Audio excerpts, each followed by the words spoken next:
विधानसभा कोड़ा। बिहार का कोड़ा विधानसभा सीट कटिहार लोकसभा के तहत आता है। कोड़ा सीट से कांग्रेसी कैंडिडेट भोला पासवान शास्त्री ने 1967 के विधानसभा चुनाव में जीत हासिल की थी।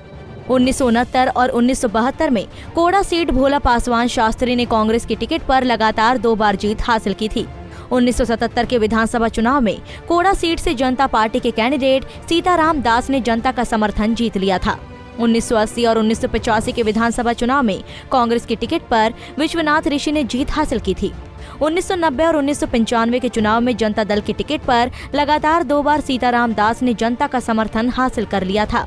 वहीं 2000 के चुनाव में बीजेपी की टिकट पर कोड़ा सीट से महेश पासवान ने विरोधियों को मात दे दी थी।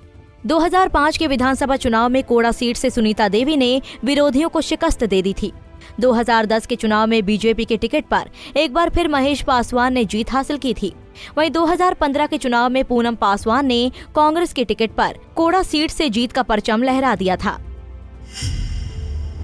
अगर आंकड़ों के हिसाब से बात करें तो साल 2015 के विधानसभा चुनाव में कोड़ा सीट से कांग्रेस की टिकट पर पूनम पासवान ने चुनाव में जीत हासिल की थी।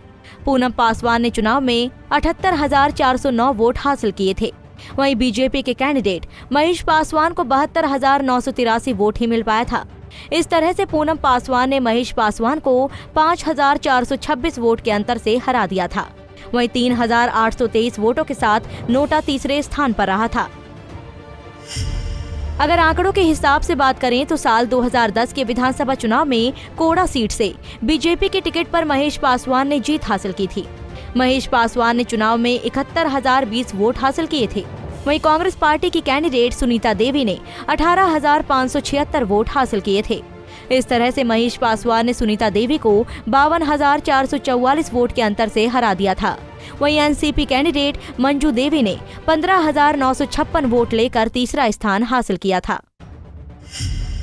अगर आंकड़ों के हिसाब से बात करें तो साल 2005 के विधानसभा चुनाव में कोड़ा सीट से कांग्रेस की टिकट पर सुनीता देवी ने जीत हासिल की थी। सुनीता देवी ने चुनाव में 49,632 वोट हासिल किए थे। वहीं बीजेपी कैंडिडेट महेश पासवान को 37,483 वोट मिला था। इस तरह से सुनीता देवी ने महेश पासवान को 12,149 वोट के अंतर से हरा दिया था। वहीं एलजेपी कैंडिडेट विश्वनाथ ऋषि ने 6,750 वोट लेकर तीसरा स्थान हासिल किया था। 2020 के विधानसभा चुनाव में यहां महागठबंधन और एनडीए के बीच मुकाबला होगा, लेकिन जीत तो उसी पार्टी के कैंडिडेट को मिलेगी जिस पर जनता ज्यादा से ज्यादा भरोसा करेगी। Bureau report, Punjab Kesari TV.